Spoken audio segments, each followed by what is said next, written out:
Yo, what's going on? We back with the episode of the Hamptons podcast, man. I got the crew with me. I got Jen and Jay, Tough. No Luis today. We a man down. It's a 4-man crew. But it's another week, Louis. another episode. And we got a lot of stuff to talk about. Probably more than last week, really. But before we didn't get into anything hoops, I gotta ask y'all how y'all feeling. Feeling good. I'm great. I'm tired, but I'm blessed. True. I'm tired too. I was lying. Oh yeah, see, how long were y'all playing Minecraft? We wasn't there just messing around till like 3 or something. Yeah, that's crazy, bro. I seen one enderman and I got up out of there. I was not playing Minecraft with these boys. I was not playing Minecraft with these boys. That's all I got to say. You got to get on there one day, bro. Yeah, that's your city. That's Master Ball City. That's it. Slide on there, bro. They be going crazy. They got a whole statue. I do have a whole statue. Y'all pretty far along there. We only been doing it for like 2 days. It took us 2 days to get that started, bro. They got a little town in there, bro. Statues and shit, bro. I have a statue. I decided to do it on my own. All right. I'm ready to go in. I got a little cabin on the hill, bro. Anyways, you do not have a line. No, I do got a cabin. Y'all didn't see my cabin? No. Bro, I got a cabin next to above the light. I mean, under the lightning rod, bro. It's not finished, but it's a cabin. Under the lightning rod? I'm telling you, bro, my crib crazy. It's just like a book title. Under the lightning. Y'all gonna have to throw me on NTV. Like a Percy Jackson novel. Hold on, is that a series on YouTube? NTV Minecraft cribs? Probably. We can make it. We can make it. That would be heat. That would be good. Welcome to my crib. Somebody got to make Cash money buy. Welcome to my crib. That's fire. Anyways, let's go. We can go ahead and get into the playoffs. But last episode, we were on the second round? The second round still going like shit. Yeah, game 7 of the East.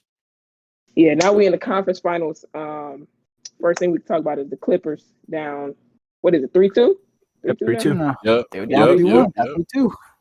Tough. You the Clippers fan. Start us off. What you thinking? Going into game 6. So the 2 Clippers win have been very convincingly. I think they won those by 15 plus. But the losses on this is why I'm hopeful that they could still come back. This series is definitely going to 7, but I'm hopeful they could still come back. Oh, you said definitely. Yeah. Okay, so you think there's no way they lose game 6? Look, let me explain. So the Suns have failed to close out every single game that they've won. They failed to close them out. It's just the Clippers were selling hard during those games. Bro, game 5, that was not a good game. They scored like a combined like 22 points in the fourth quarter. Game 4, game 2 when PG missed the free throws, like even game 1 to an extent. They just left the door open. Yeah. They left the door open in all those games. So that's why I don't believe that they're gonna close them out. Tomorrow? Yeah, game 6. Yeah. I don't believe they're gonna close them out because Chris Paul. I don't know, for like a veteran, like best game manager in the league, whatever that bullshit means. Shout out Mark Jackson. He just doesn't. I don't know. He gets flustered. Like in the fourth quarter, Clippers are running small ball. You have a dominant big in DeAndre Ayton, and you letting him be played off the court and be a non-factor on offense. I just don't believe that. Yeah, I just don't believe that the Suns can close this one out in 6. Definitely not in 6, but in 7, we're gonna have to see. We're gonna have to see how Book and play, especially because Campaign's down basically in this series. Like he's made some shots. It's the ankle injury, but like he hasn't been attacking, getting downhill, none of that shit. So I don't really believe. I just don't believe in this Suns team, to be honest. Yeah, I think it's gonna be tough though because, and if they do take it to 7, and I'd be surprised if they win game 6. But I just think it's like they've played a lot of basketball, right? Like, what is it? Paul George is like 38. I think they've played 38 games or 19 games in 38 days or something like that. Yeah. No, it's less. It's less. Paul, 35. Okay, and like Paul George is leading in damn near everything in the playoffs. Right. Yeah. The next man behind him is like 200 minutes behind him. Minutes. It's ridiculous. So I think this game they just won was really like I think it might have been like all Paul George had left. Because really he looked good. I don't want to say Yeah, he did. he looked drained. Like he was hooping. Like he was putting the ball in the basket. But I think like game 6 and 7, I think they're gonna really have to. I think that was probably the best game of his career. Yeah, it was. It definitely was. Yeah. You In the think? playoffs, at least. Yeah, I In the think so. playoffs, at least. In the playoffs, yeah. Actually- And that's the reason why I would say that it's probably his best. I remember I don't remember Yeah, what even team in they the were playing, regular season. but there's a game in OKC. I think it was the one where he hit like that, like it was like an overtime game. I don't remember who they were playing. The Nets? Jazz. might be The better. Jazz. It's Was it either the Nets, Jazz? Rockets. The Jazz when he hit the You floater. talking about the over floater? Yeah, that was the one. Oh, That might yeah. like just as a game without context, I think that game might be better. But with context, the fact that this was in the playoffs and the elimination game, this is a bigger game. Yeah. I do like. think it's gonna be tough. I do think I kind of agree with what you guys were saying, where it's like I have like this really weird feeling with this series, where it's like I feel like if the Suns don't win Game 6, the Clippers Yeah, are going it's to over. win Game 7. They'll have the momentum in that But series. I have this feeling where I don't think that they're going to make the same mistake that they did in Game 6, which was just stop feeding DeAndre Ayton when the Clippers are playing small ball, because that was the issue before. Yeah. You can't play small ball against DeAndre Ayton because he'll punish you, right? And then they stop going to him, and all of a sudden, now the Clippers can run. What did they start? Patrick Beverley, Terrence Mann, Paul George, Marcus Morris, and Patrick Beverley. Oh, Reggie Jackson. And Reggie Jackson, yeah. It's like yeah. normally, like you shouldn't be able to run that type of lineup when you got a guy as good as DeAndre Ayton out there, and they let them do that. I'm not saying that just 1980s basketball and just dump it to the post every time, but you got to get him more involved. What, he finished with 9 shots? Yeah, that's unacceptable. He was missing them. The Clippers made it tough for him. But like, those are shots he should make. Yeah, and then I believe I think it was either before that game or after. I saw a graphic where like he's leading. I think he has like the highest postseason field goal percentage like ever. Yeah, it's like 80%, 70% something. Yeah, Yeah, he's I think ridiculous. Shaq's closest is like okay.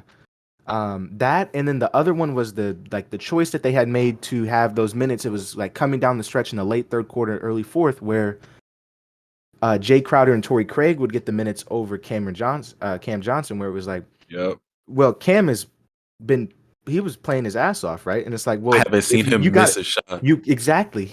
It's like he was out there shooting like Pascal was in the 2019 playoffs when they won championship, and it's like, you need him out there for your offense because you need shooting, right?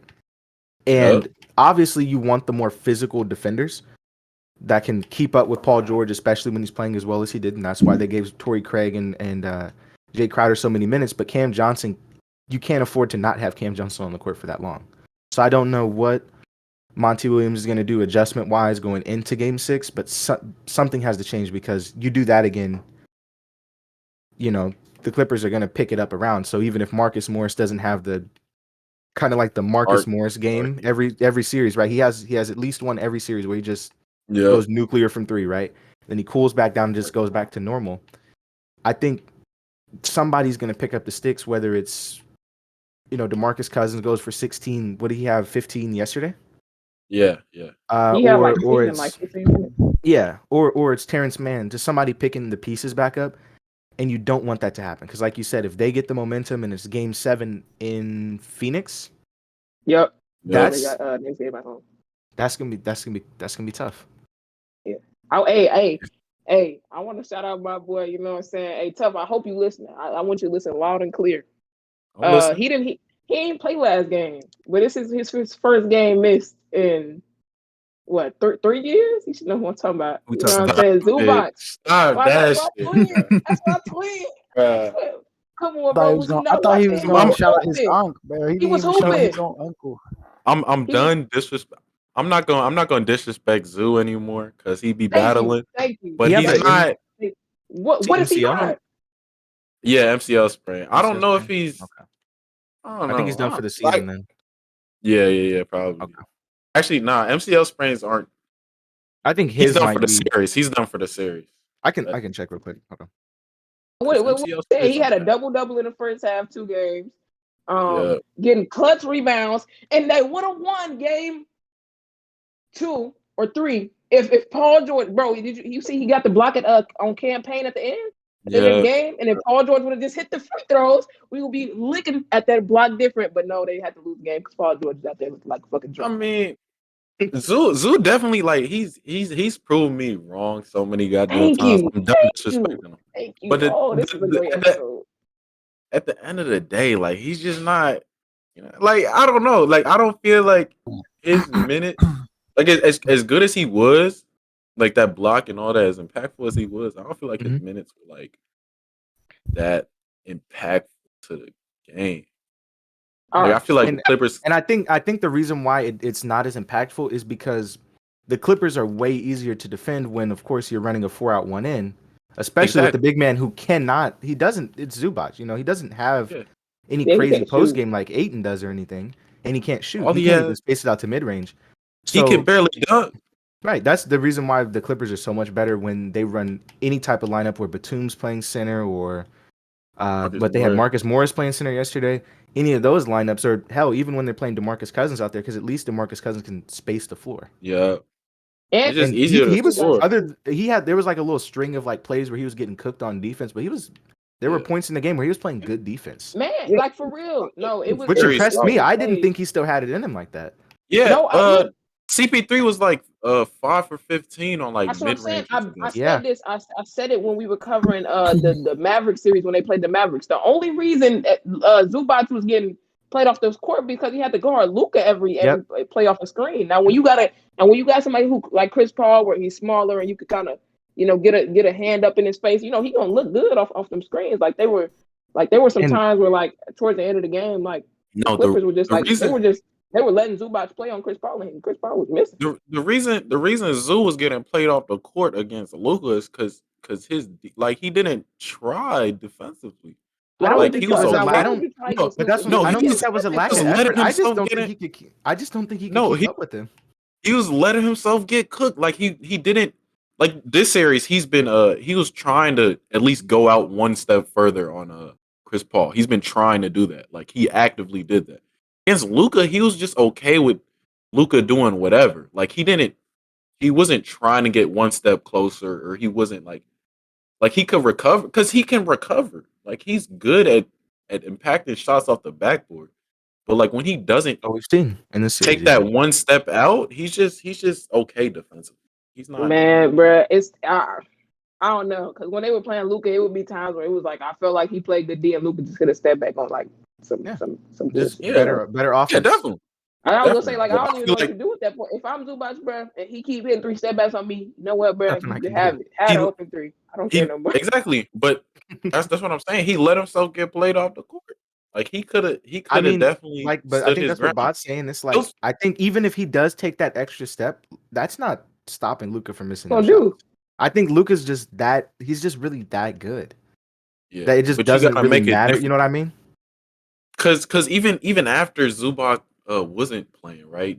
Luka was still lighting him up in the first half, but the difference was they made it so hard for him that in the second half he was just gassed. Like you can't. Also, it wasn't as easy doing that. I was gonna say also keep in mind that now the Suns team is a lot more balanced than the much more better built than the Mavericks, but also they have those possessions where Kawhi would be the primary defender for a little bit, wearing Luka down. Now there's really the second best defender on this team after Paul George is who? On the perimeter, man. Marcus Morris? Beverly. Pat Bev. It's Pat Bev? On the perimeter, Pat Bev or Terrence Mann. I completely forgot about Pat Bev, bro. I gotta give a shout out to him too. Or Nick Batum. Say, how you gonna figure your uncle, bro? Hold on, what game was it? 4, 5? One of them games he had D Book in a prison, bro. It was game 3, I think. This game, he's had him in a prison. I was gonna say since game 1, I think that's one thing that has been really weird. Where it's like I haven't really seen anyone say anything about like Devin Booker has just been been able to be awarded with playing not good basketball since game 1. Now, whether that's because of his nose or whatever it may be, you can't do what he's been doing and expect to win a championship this season. Yeah. What he shot? I think people are 8 for 22 this year, or this last game. Because of the math. I think people are saying like the math is affecting him. I don't know. maybe, but when Pat Bev's on the court against Book, I think Book's shooting like 30% or something.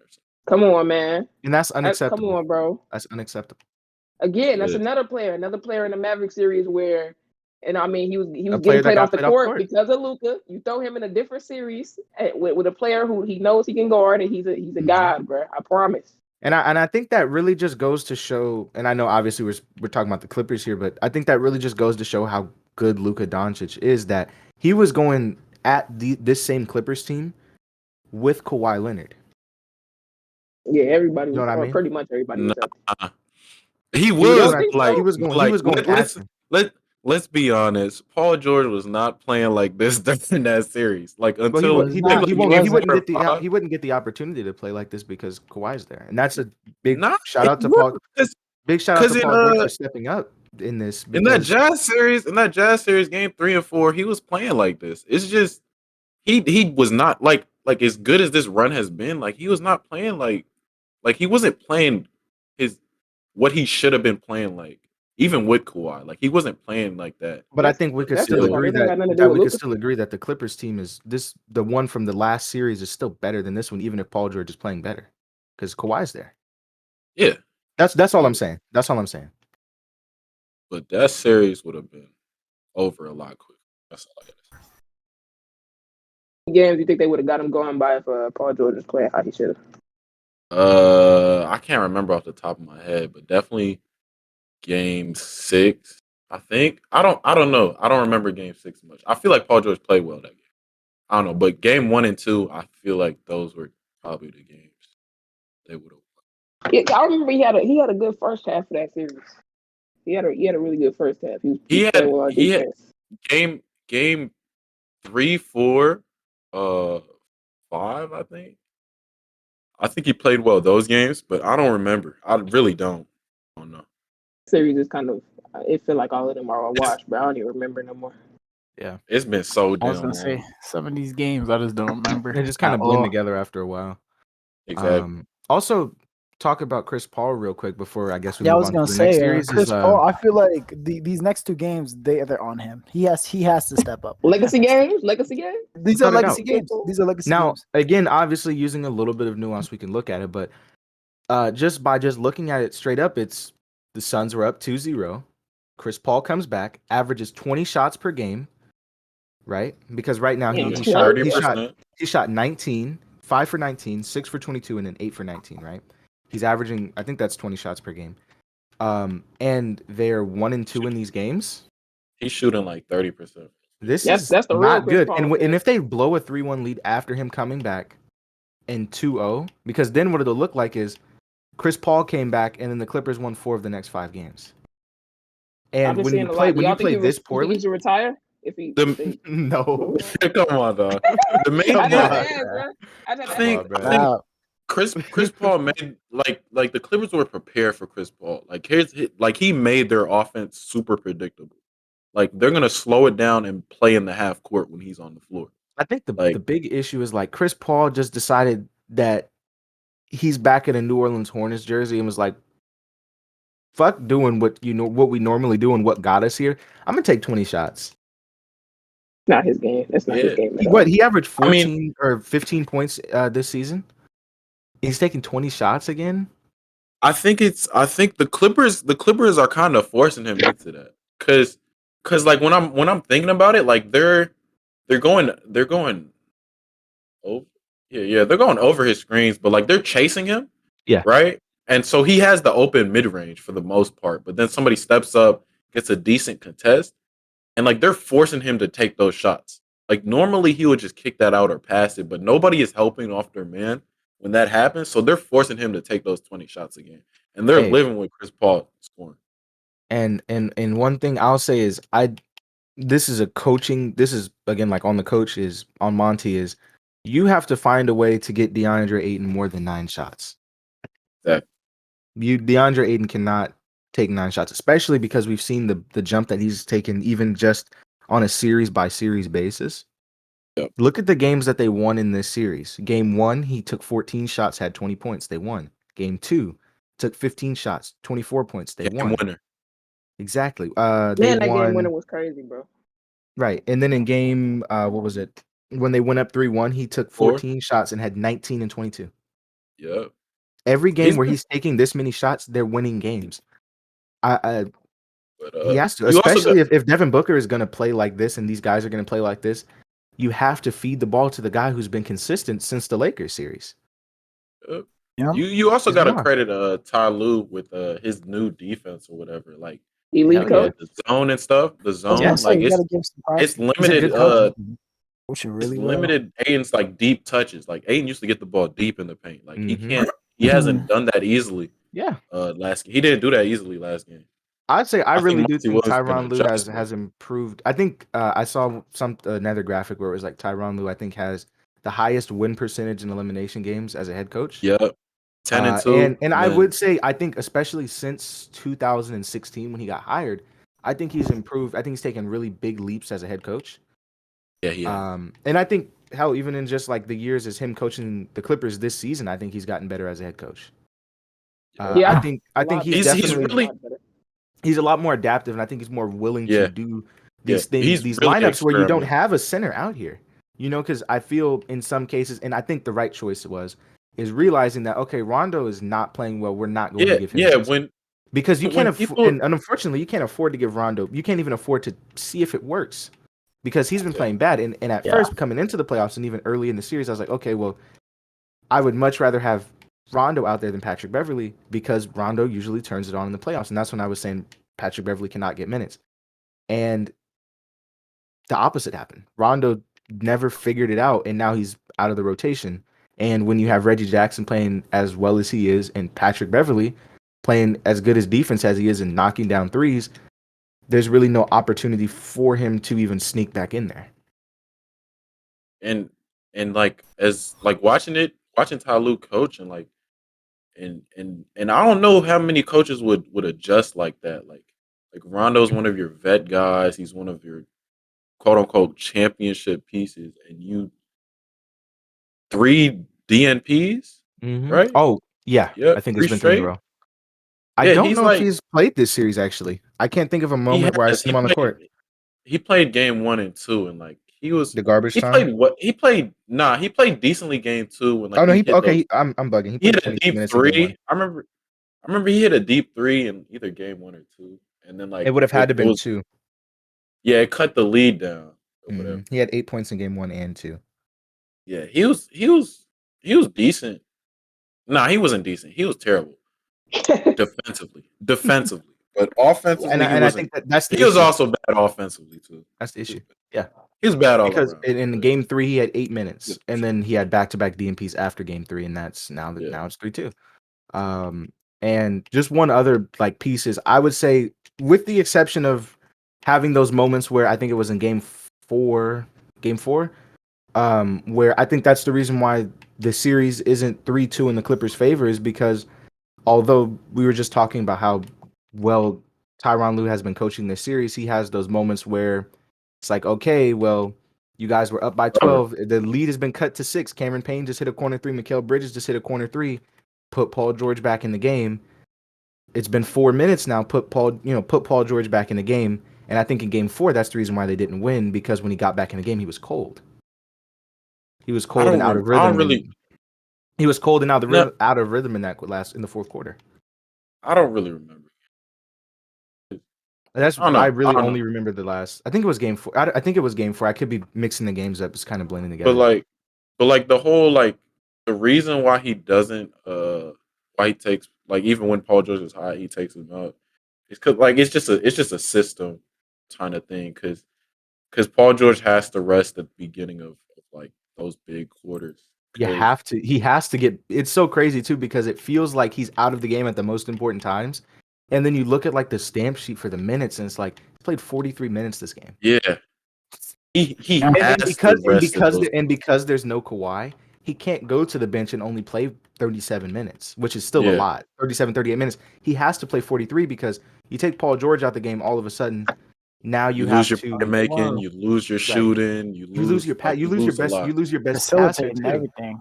Exactly. Yeah. And now those buckets that Reggie Jackson gets are much harder to find because now that they can key in on him. Now DeMarcus Cousins is on the court just a little bit longer and without Paul George out there.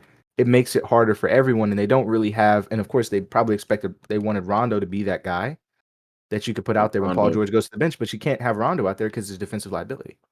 So you go to Patrick Beverly, but Patrick Beverly doesn't have the playmaking ability that Rondo has. That's why last game when Marcus Morris was going off and PG got to sit down for like a good I feel like it felt like he was out for a quarter, but it wasn't. I think he sat. You talking about like the beginning of the fourth? No, beginning of the second. Okay. Or was it the second or like end of the first or something? Like he got to sit down and like actually rest for like a little bit, and that's why he had his legs in the third and fourth quarters. Because like he came out the third quarter and he didn't look tired. Like he dropped 20 in the third, and then in the fourth he closed it out for them. Like and he hasn't been able to do that because like he's been dead by the time the second half starts. Most minutes Marcus Morris has played since the Utah series, by the way, 39 minutes last night. Yeah. I don't know what happened. Like he magically got help. I don't know. It might be Markieff playing. Nah, he was in like fadeaways. He was in fadeaways and because he had that same type of game against the Jazz. I think it was game 5, where he had like 25, 26 points or something like that. He has those one like weird game. The Clippers just need somebody else to pick it up. Last series it was Terrence Mann with the 39. They need somebody else just to go crazy because Paul George cannot be the only guy. So Paul George can actually like, but it needs to happen so like Paul George can sit down and be out of the game for a little bit because like Reggie Jackson's doing his thing. I'm gonna say Reggie Jackson's gonna give you the second half scoring. Hooping. Yeah, he's been carrying them through like those minutes where Paul George either isn't playing well or isn't in the game. Like he's been carrying them. Yeah, and I would say that like one thing with the Reggie Jackson dunked on yesterday. He dunked on like 3. He dunked on Jay Crowder, I think. And like those types of plays, like they just give you energy. Like the Clippers went on runs after that shit. Like, Reggie Jackson, he's him. Yeah, I think that's one thing to point out is like this isn't no normal role player thing where you get hot for 3 or 4 games or for a series, maybe even if you're lucky. Like this is the player that he is. You know what I mean? 18, 3-3, an actual starting caliber point guard. And on like 63% true shooting. Something crazy. It's like I think it's 50-40-90, right? It was at one point, but I think he dropped a little bit. Okay, because I think he's probably going to get. And the thing that sucks is I love him. I love his fit on this Clippers team, but I don't know if they have the $16 million to throw him because really, like that same contract that like Luke Kennard, Marcus Morris got, like the 4 year 64. Yeah, that's the type of contract that I think that's the type of contract he deserves. Or 3 years 50 maybe, something like that. And I just don't know if the money's going to be there because it's like that weird thing where it's like I'm sure he would like to come back here. And he's best friends with Paul George. Right. I don't know. So it's like it makes the most sense fit wise, and he wants to come back, and I'm sure they'd love to keep him, but do they have where are they going to get the money from? Because he deserves more than just $8 million. Maybe that'll be them moving Luke Kennard, hopefully, or something. They'll figure it out though. Yeah. Especially if they make it to the finals. Win again. If they want to win again. If they want to win next year, they're gonna have to figure it out. And they will, I think. And also I think they're gonna move Luke. And last night fully cemented the case for Paul George being the greatest Clipper of all time. Just fully cemented. He's already better than Chris Paul now. No debate. But we can go ahead. He became the greatest Clipper when they beat the Jazz in 6 with no Kawhi, but it's just cemented now. Oh yeah, you can't have a performance like that and not be the best. But that's his playoff career high. Like he said. Like when I think about it, like he's had so many like classic like games, but like half the time either it don't matter or like I don't know. He folds like the next game. Yeah, he usually folds the next game. And it's like, damn, we was just going crazy. What happened? When he gave the Heat 21 in the fourth quarter, what was that? 2013? 2013, I think. Yeah, 2013 to push it to 7. Like that was. Like he has classics, like, or when he had 30 something against the Jazz. Game 5. What was it? Game 5. Yeah, Game 5. And then turn around and lost the series. Or against Portland when he had 30 something in that Game 5 when Dame hit that shot. Man, that series is so stupid, bro. And you know what's so crazy? That's the reason why it kind of sucks is the way that our long-term memories with sports are, because obviously you can't remember everything. Is what's going to be remembered in that series is they got sent home. And if anything that you're going to remember from Paul George in that series is not the way he played or that he had that good game, that same game that he got the shot hit over him, you're going to remember his post-game interview more than anything. That's a bad shot. That's a bad shot. I don't care what shot though. It was a bad Dame. shot. That's a good shot. That shit was get out of here. Bro, he did a step back half quarter. Come on. It's a good shot. That's not. If you're Damian Lillard, he made it. That's it. He made it. That's not a good shot, bro. It's a good shot. Here he go with the politics, bro. Oh, that's a bad shot. No. You telling me you. Listen. You telling me you want a player to shoot a step back half quarter? Listen, if you're Damian Lillard, come on, dog. What are we doing, bro? It's Dame Curry, yes. It is Dame. If it's any normal player, no. But if it's Dame or Curry, hell yeah, that's a good shot. I'm not arguing that shit. I'm just saying that shit is a bad shot, bro. A step back half quarter. Come on, dog. I promise you, you're better than that. Come on, dog. A step back half quarter. It's a good shot. Dame really the best shooter one of the best shooters on the planet. No, that's not a good shot. That's Dame. That's different. Look, it's not makes it a good shot. The same way that like deep threes make it a good shot. Look, Steph Curry made deep threes good shots, but he makes them good shots. Exactly. That's literally Steph's bread and butter. He made those good shots. And those before those guys, that's blasphemy. That nigga made that a good shot. You get benched. Oh yeah, it's turning into an actual like shot and shit. I think I'm not talking about the dudes who just cheese like LeBron and shit. He just be coming up there lasering and airballing. Yeah. Didn't Steph shoot like 40% on deep shots? Something he's ridiculous. It was like 39, and Dame was like behind him, like right behind him with like 37 or something. Yeah, Steph is not a real person. Then Devontae Graham is at like 30%, and Trae Young is at like 20. That's sick, Devontae Graham. All right, y'all ready to move to the Eastern Conference Finals? Yeah. Hey, before we go ahead. Stamp in y'all picks. Who we got in the series? We all got. I got clips. I'm gonna go Homer. I'm gonna go Homer pick on this one against my what I should go. I'm gonna go Clippers in 7. I saw 7, baby. I'm gonna go too, bro. It's really only because I got money on the Clippers, bro. And I can't look. You for real? I have agendas to push. If I was a betting man, I would go. I would go Suns, but no, I already bet. No, bro. What did you bet? Look. It's his life. No. I wasn't even on FanDuel. One of my homies called me up, and we are like, we stamped in the gambling game, right? Like we really do this. So he called me up. 14. Look, no, he called me up. And he was like, we was on the game, right? So he was on 2K. He called me up. He was like, hey, what's to the Suns and the Clippers? I'm like, what you mean, what's to it? He asked me, do I want to bet? Yeah. And I said, let's bet 50. He said, let's bet 100. And I said, if we're gonna do 150, let's do 200. And now I'm here. Now down 3-2. Hey. We need sponsors. Bot is he might be homeless next week. So we need sponsors. Where's Ray's Shadow Legends at when you need him? Ray's Shadow, one of y'all, bro, help. Genshin Impact?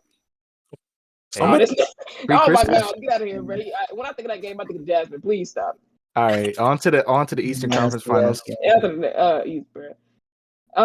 This because it's not a lot to talk about because it's like to be honest, the Hawks shouldn't be in the Hawks shouldn't be in this, but somehow they are. Somehow, some way. I was gonna say gentleman's sweep. This series has been really odd to me because it's like game 1, Trae Young goes nuclear, right? Yeah. And then the adjustment. Game 2, you start to see the Bucks go nuclear. You start to see the Bucks. You see the Bucks start to make their defensive adjustment, and that was their biggest thing because you've seen Trae's play decline, and also he's settling for different shots. They've turned him from a creator to a spot up shooter, and I think some of that in game 3 isn't shouldn't all just be rewarded to their defense, and probably because it looked like when he stepped on the ref's shoe, he tweaked his ankle. Now, I think this game would have been ended a lot closer if he were just 100%. And we'll never truly know how serious it is until probably after, or how much that actually affected his play down the stretch, or even if they would have won the game with him healthy, 100%. But like you said, this series is probably going to be over in 6. I think they'll go back to Atlanta. They go back to Atlanta for game 6, game 5. Yeah. Home team, away team. No, they're going back to Milwaukee. They're going back to Milwaukee for game 5. They'll steal game 4 tonight, and then I think the Bucks will not crank out 2 more, and they'll get eliminated in Atlanta. These guys should be really proud of. The Hawks are at home. Oh no! See, I'm not gonna say it, but y'all know why the Hawks are gonna win tonight. Let's not do that. All right. I think the Hawks and Hawks fans should be really proud of like the run that they've managed to put together, especially because at the halfway point in the season or before the All-Star break, they were the 11 seed. You fire your coach, you pick up Nate McMillan, and this was a roster that a lot of people had expected. I expected maybe like the 6th seed, I think, and they were really deep. They were deep, but it felt like they didn't really have the right type of depth to go this far, and everyone has stepped up, especially including Trey. This is like the run that he's on right now is like the thing that I expected from him in like 2 years. Yeah. And he's doing that. He stamped. He got it. They're doing it really early. It's really just young players in general stepping up soon, faster than we've probably ever seen before. I don't know if this is because of circumstance or because this is a trend for the future, because it's very rare do we have this many teams led by young players, right? Or these young teams that are in the playoffs so soon, where we'll ever be able to see something like this, where like, even though he got eliminated, John Morant went crazy for that series. Right. Donovan Mitchell for the first round and in the second round, even though he's not new to this. This is his second run in a row doing this, or third. You have Trey Young, Luka, even though we saw him do the same thing last year. You see all these young, guys who have only been in the league for 3-4 years at most. 4 years. Do this. This isn't, we're like in a moment in history in basketball, and I hope that doesn't really get passed up because of everything else surrounding it. I just want to say that the Hawks still is crazy to me, because to me they don't even got their second best player, because DeAndre Hunter been out since the Knicks series, I think. Yep. I really don't even remember his injury. Cam Reddish, the next Michael Jordan. All right. Cam Reddish was healthy this whole season. I think this series probably goes to like 6 or 7. This series would be over in 4. He'd be out there averaging 30 on 100% true shooting. And they throw his Duke jersey on. He put on a Duke jersey, say goodbye, 40 a game. Yeah, hell no. That's what I'm saying. Put him in that exact, ball. Ball. Man, put him in Duke jersey, bro. Drew Holiday gonna have him in hell. Drew Holiday gonna have him in hell. Shut up. No. Let me talk my shit right quick. So game one, Trey goes for 48, right? Drew Holiday gets called out. They say his defense weak. He tricked y'all, whatever. Game 2, the adjustment is Drew Holiday decides to actually defend Trey Young. And the rest don't call like the little touch fouls or Brook Lopez for playing good defense on the Brook Lopez too. But Drew decides to pick him up full court most of the time, a little before half court sometimes, and the adjustment would Drew Holiday defend, force him into a 3, right? Because Trey's not that crazy of a 3-point shooter, as good as he is as a shooter. He's not that good of a 3-point shooter. What? What you mean? I think it's more so that he struggles to create those same shots that like a Steph would be able to, because even though we really think that it's only like a few inch gap and it shouldn't matter. Like Trey is 5'10" and Steph is 6'3". That's still 5 inches of difference.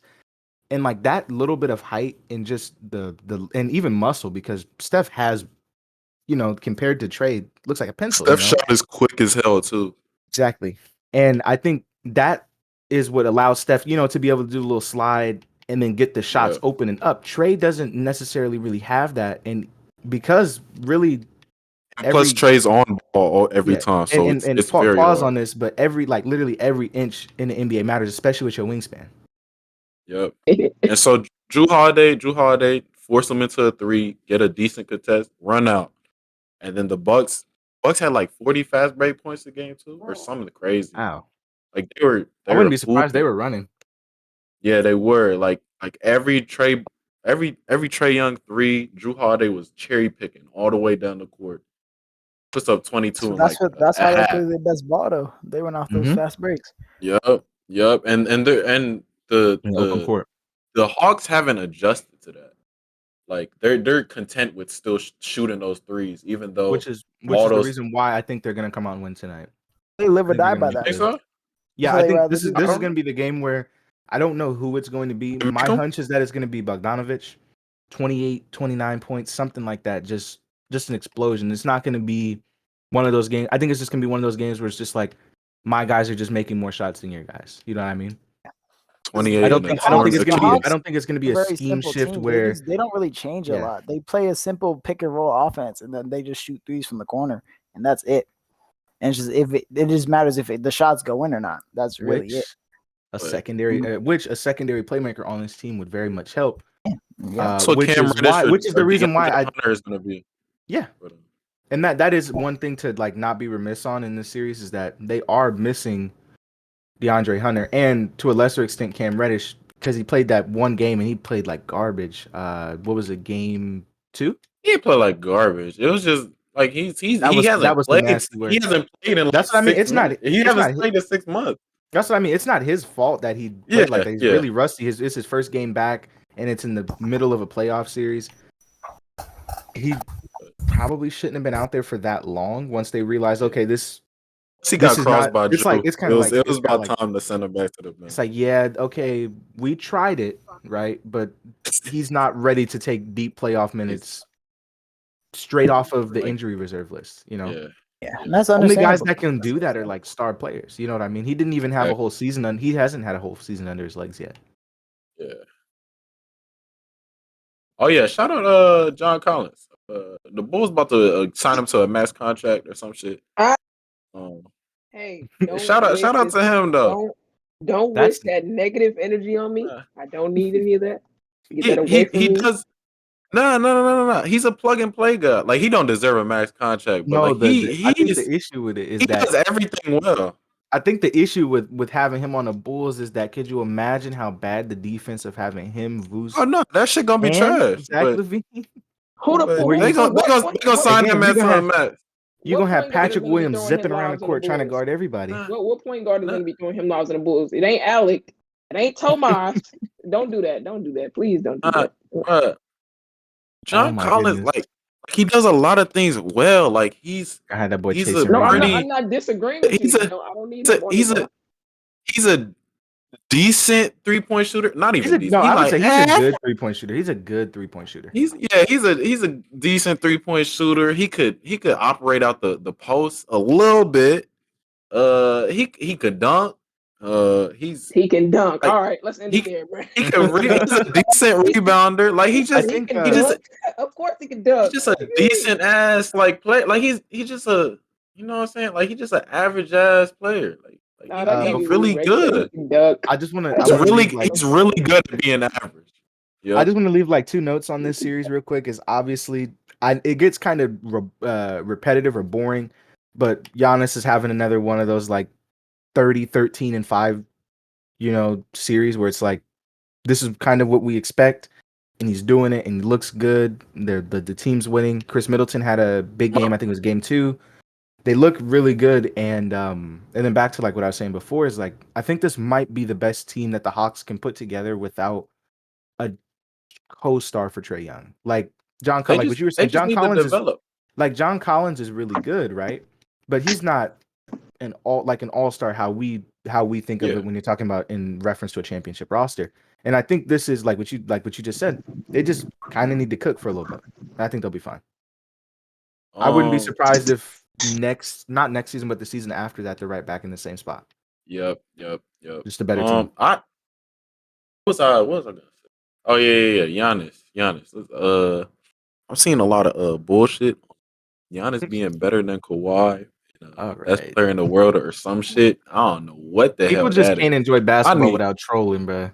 I need people to stop that shit, cause the shit we were seeing Kawhi do before his injury, like we ain't seen that shit before. So I need people to.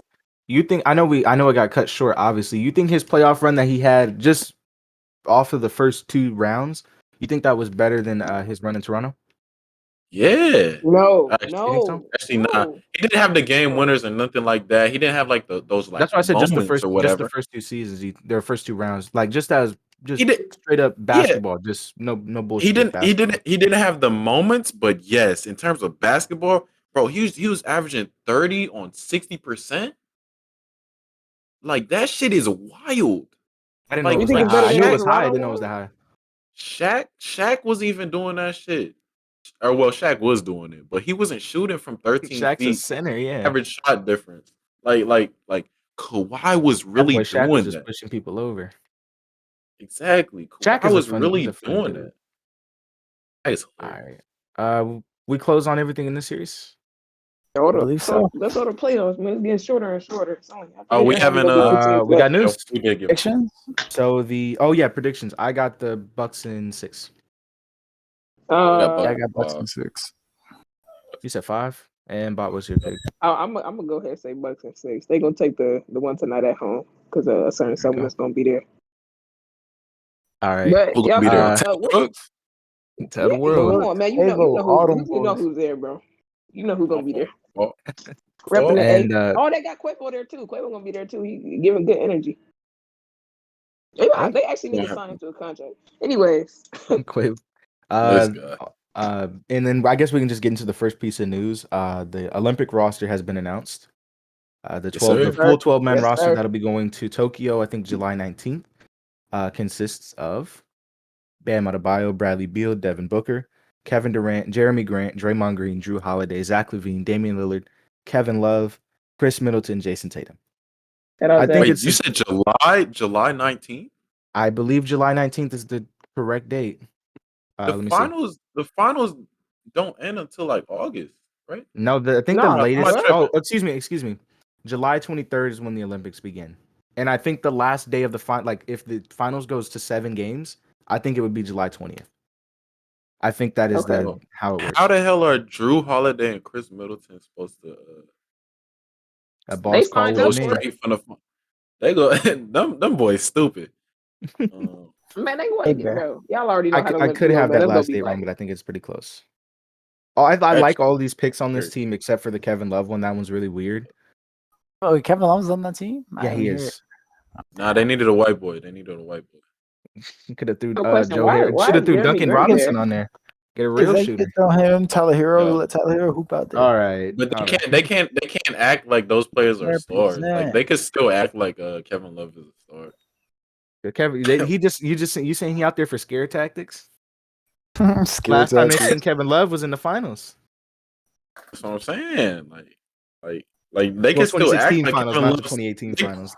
They can still act like Kevin Love got it because I mean, this is against what? This is against like Argentina, all them teams that don't really got good players. So he'll put up like 14. I know this because isn't Luka's playing? I was gonna say I know this is unrelated. Who does Luka have on his team? That's gonna be the Serbian team is going to Luka. Luka got Luka. Yeah, Luka by himself will not do anything. Jokic is playing, right? I believe so. I think Jokic and what's the name are playing. Teams I don't know about Canada. Wait, is Kristaps? Where's Kristaps from? Latvia. I don't know. I don't think there's any other player from Latvia. I do know that Joe Ingles is going to play for Australia. Rudy Gobert is playing for France. Simmons wasn't going to play for them. African teams are getting better. Yeah. Okay. Canada. We gotta talk about Canada because Canada is cold. They literally every Canadian player in the league, with the exception of Shea. Shea is the only one that is not going. That's good, at least, you know.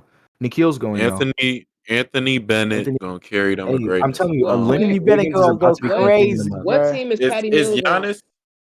Australia. No, it's Patty Mills. Okay, yeah. Australia is gonna play with the U.S., bro.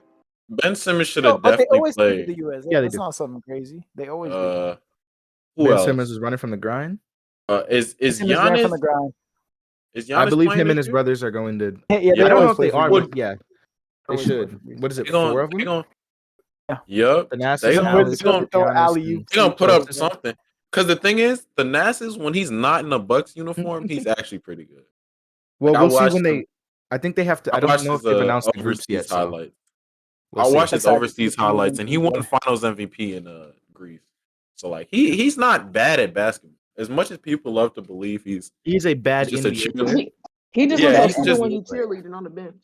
There are plenty of bad he NBA can't players that do are good at anything. basketball.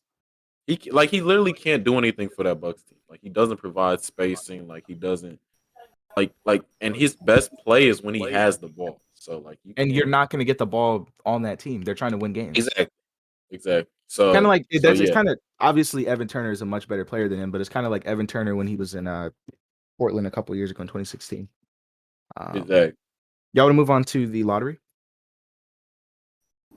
Yep. Wait. I just want to talk about Colin Sexton because I know it's floating around a little bit that he might get traded or he might get moved, and I've been seeing a lot talks of him getting moved to the Bulls, or not a lot, but I've been seeing some people he should get moved to the Bulls, and I thought about it, and I don't want him in the Bulls jersey. I'm straight. I do think they should move him though, because we talked about it the other day. You want to talk about some rumors in a minute? Yeah. Okay. But that duo of him and Garland just not gonna work because they too small. It isn't. But yeah, my problem. My problem with the Sexton talk. They should trade Garland instead of Sexton. How does that work? My problem with the Sexton talk is the fact that. No, look, go ahead. How would you keep the worst player? Well, look, because you're gonna get Merrill return for Sexton. What you're not though. You're really not. Wait. Well, look, this is the reason why you do it. Well, look, this is the reason why you do it. You draft a better guard with a third pick, right? You keep. Yeah, they're Garland. gonna draft like Jalen Green or some shit. Exactly. Right? So in the backcourt potential. That's Wagner. But look. Jada, Sexton and Green is better than Garland and Green. Yeah, exactly. Think about it this way. You're talking about it this way. No, listen. You're talking about the rest of the team, though. The returns that you're going to get for Colin Sexton are so much better than, or not so much, but are much better than the returns that you're going to get for Garland. Oh, exactly. And the season, listen, Darius Garland is really like.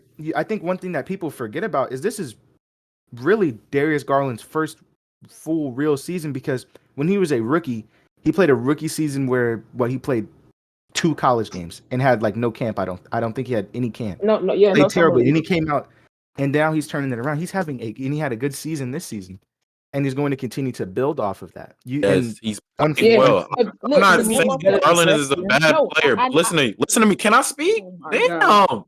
I'm not saying Garland is a bad player, or I'm not saying Garland isn't a good playmaker or whatever. But like the thing is, why would you keep the worst player? Because think about it. Y'all are talking about Sexton is gonna be like a Sexton trade is gonna be super beneficial for them. But where are they trading Sexton to? Because that's really all that matters. Could they trade him to a contending team? Like, you're not getting a good return. If they trade him to a playoff team, not getting a good return. So because even if you trade him for a good player or in a pick or some shit, you're not getting a good return because it's going to be a playoff team's pick. Now let me throw this out there for you real quick, okay? Now I'm not saying this, but the last time there were 2 small guards in a backcourt, and the better one in the moment got traded, it was Steph Curry and Monte Ellis. Now I'm not saying Darius Garland is the next Steph Curry. However, we have seen that sometimes you trade the better player to continue to build your team. The roster construction for the Cavaliers, depending on where they trade him, would be beneficial depending on future assets, the player that you get up front and the assets that you get in the future. No. Where y'all think he's going to get traded to? Because that's really all that matters. I really don't know. I haven't seen a team. That's what I was about to say. I haven't seen a team. What team do you think would want to get guard or Sexton? Any team that needs a point guard. I'm sure it's a lot of them. I can't think of none off the top of my head about it. Yeah. Celtics. But what you said? What you said, Jay? Ball dominant guard. I said Knicks, Bulls, and Celtics. Knicks, Bulls, and Celtics. All those teams are playoff teams. I think the thing is, like with the Celtics, though, is that the Celtics are trying to move away from the era of all dominant guards. So if they go after a guard, the guards that they're looking at in like free agency or trading are like Lonzo, a guy or a guy in that same vein that doesn't necessarily need the ball. You know what I mean? Can spot up, knock down some shots. I wouldn't be surprised if, obviously, I don't want them to, if they went after a guy like a Mike Conley or something in the offseason. I don't think that they're going to go after these max level point guards or any of that.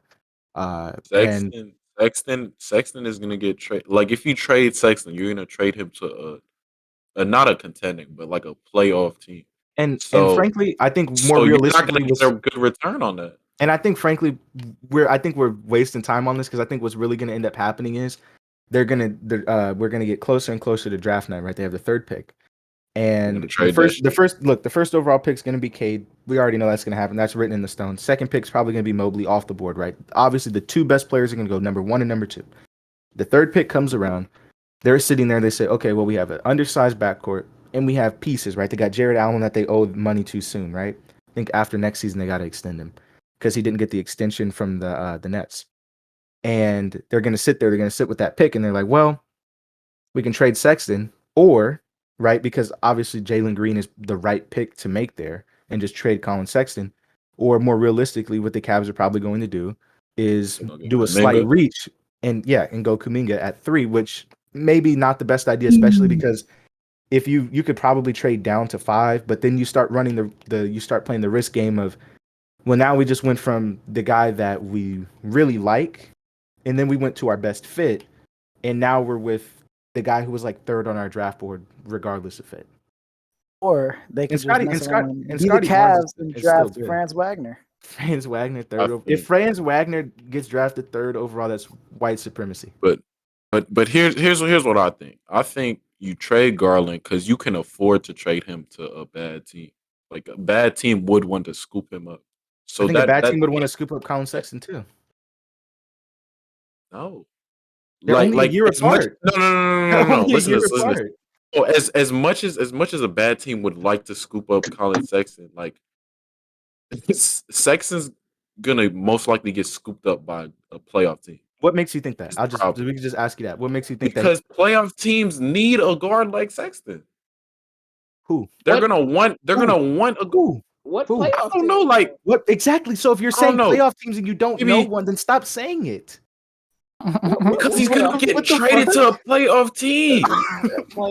And then we're all asking you, then what playoff team are you talking about? But it's only it's not every team in the league is a playoff team, so it's not even a lot to choose from, right? What playoff team wants Sexton? We just went over the Celtics. Sense? The Bucks don't need him. With none of the team, can't think of a team in the East that would just that needs him. I don't know. Portland might make a desperation trade, maybe. No,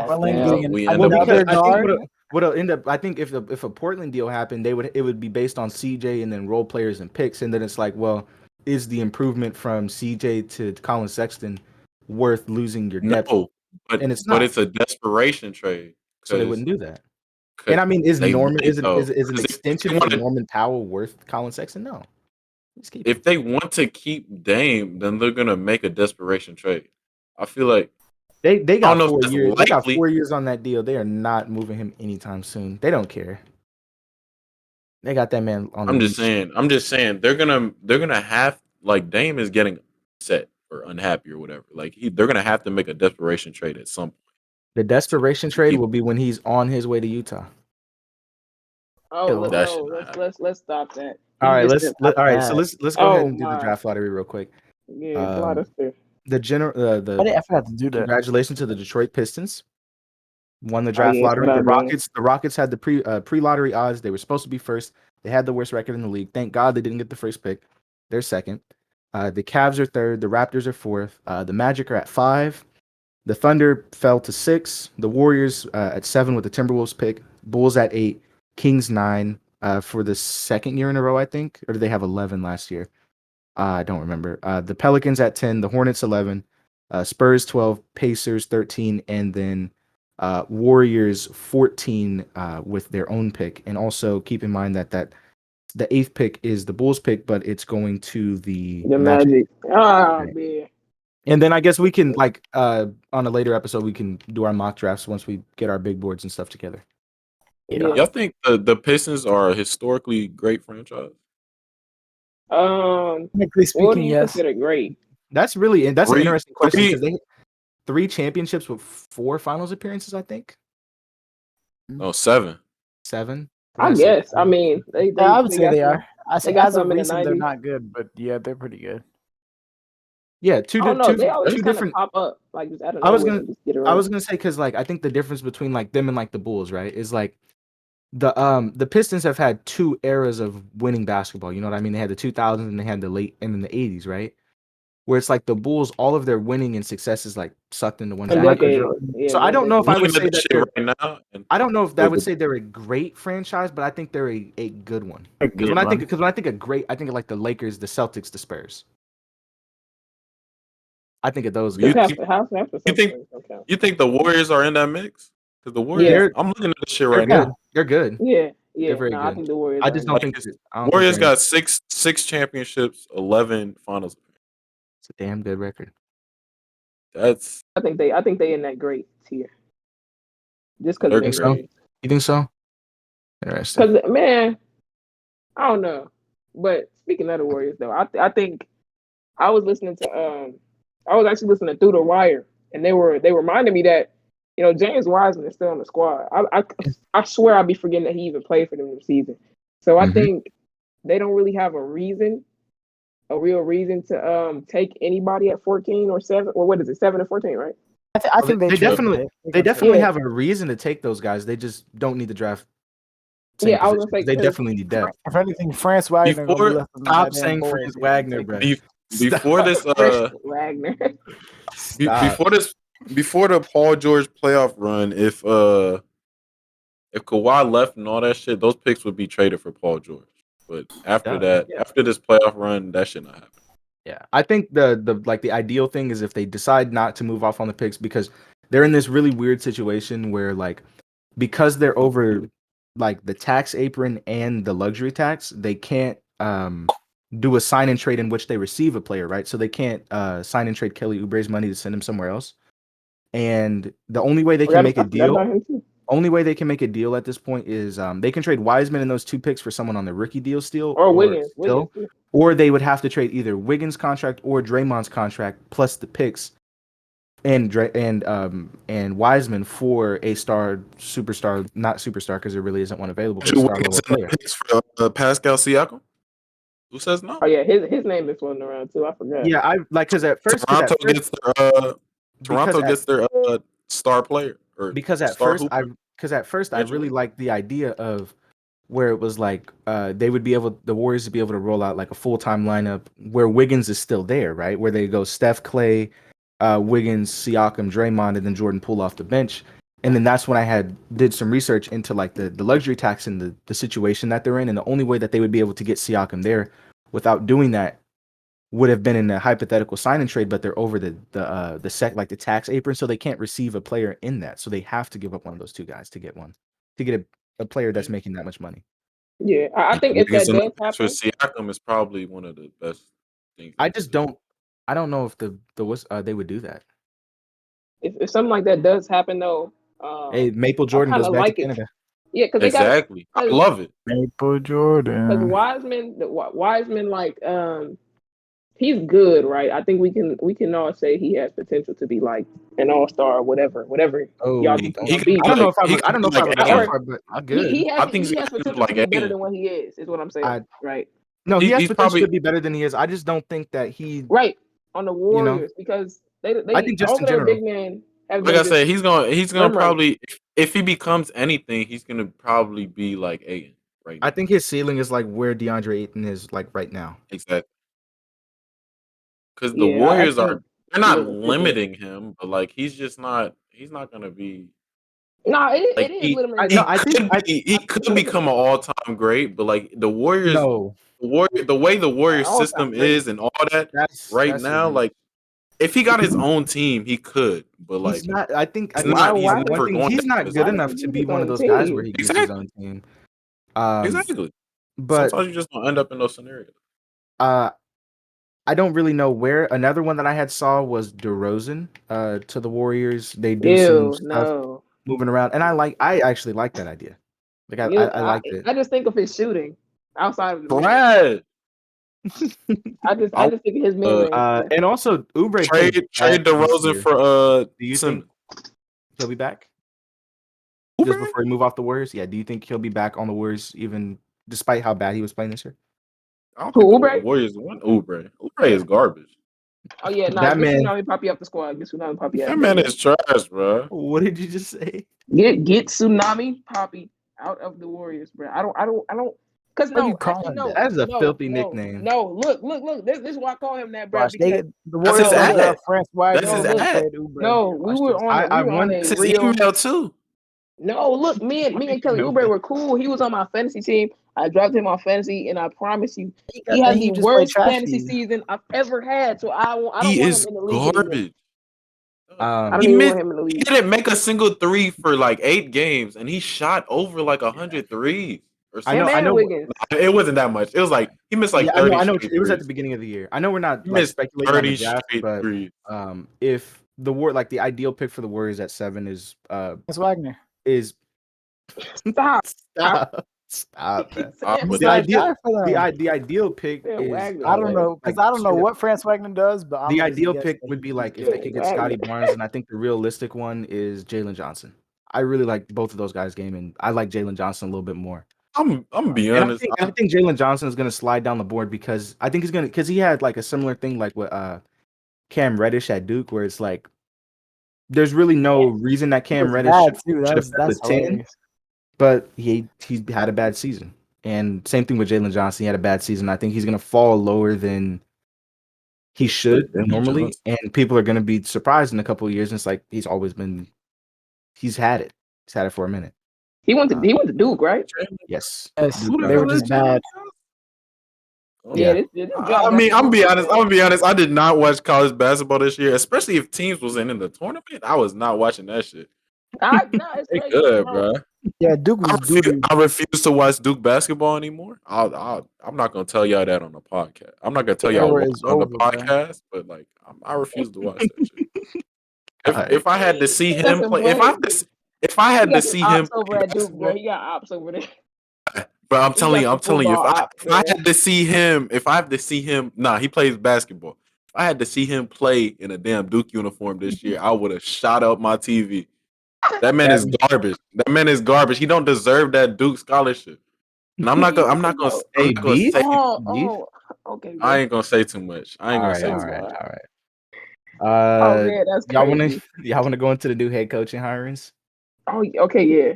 That's a lot of news. Okay. Yeah. Go ahead, lead it off with the Rick Carlisle hiring, I guess, in Indiana. Yeah. I said the last episode, I'm not a fan of Rick Carlisle. After he misused Porzingis, I'm gonna just assume that the Pacers are gonna suck. Even though I think they're gonna trade Sabonis or Brogdon or Turner. One of them getting traded. I agree. I think something's gonna change there, but my problems with these head coaching hirings is like, why are you hiring these old ass coaches? Retreads. Like they're not bringing nothing new to the game. You already know what they do coaching wise. Like they don't want to reshape their coaching structure. They're stubborn most of the time. They end up doing the same shit in different systems. Like you've seen that shit with Doc Rivers. Like it's a lot of the same shit. And like why do you want these same coaches who have come up short all the damn time to be your coach?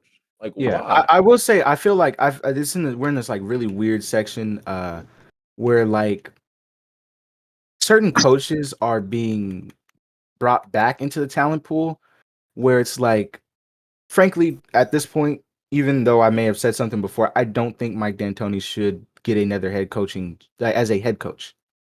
Like, right, with the idea that like we've seen that even though he did help revolutionize basketball with the 7 seconds or less, there's teams who have taken pieces of that offense or even just adapted that offense as a whole and have won more than he ever has. Right?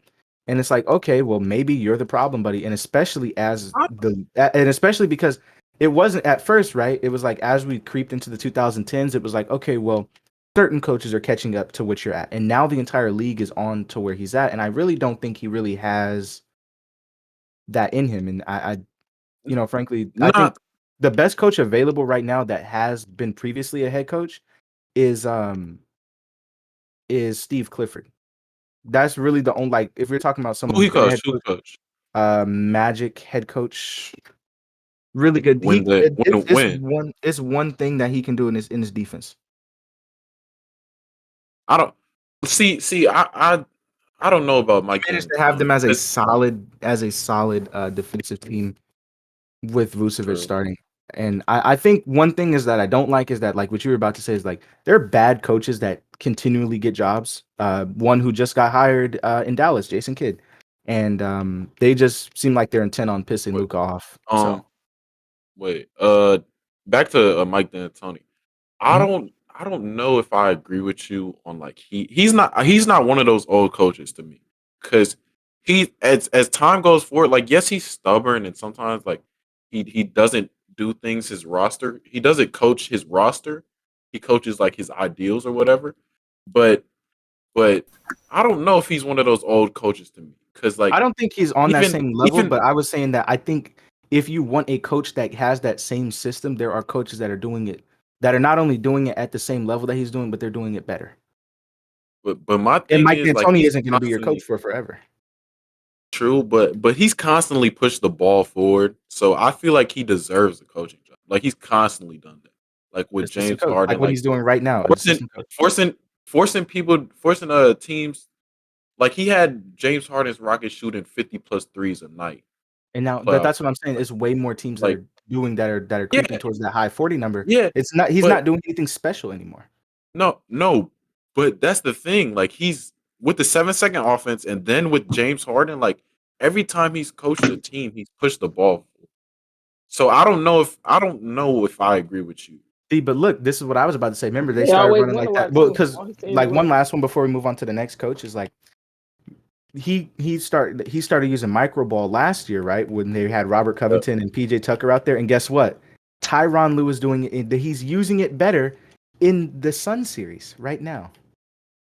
He's doing it better with arguably weaker personnel.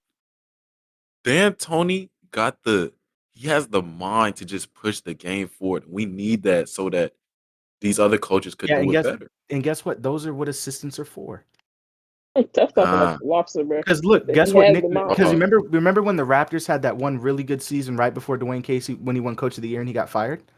Yeah. Guess who was the mind behind that offense and that defensive scheme? Nick Nurse. It wasn't Dwayne Casey. It was Nick Nurse as an assistant. And guess what? Nick Nurse is one of the best coaches in the league, and he was on that staff for a really long time. And like one other thing that I had noticed is, like, as a trend, is that, like, take a look at the black coaches in the league, right? With the exception of Steven Silas in Houston, all of them are former players.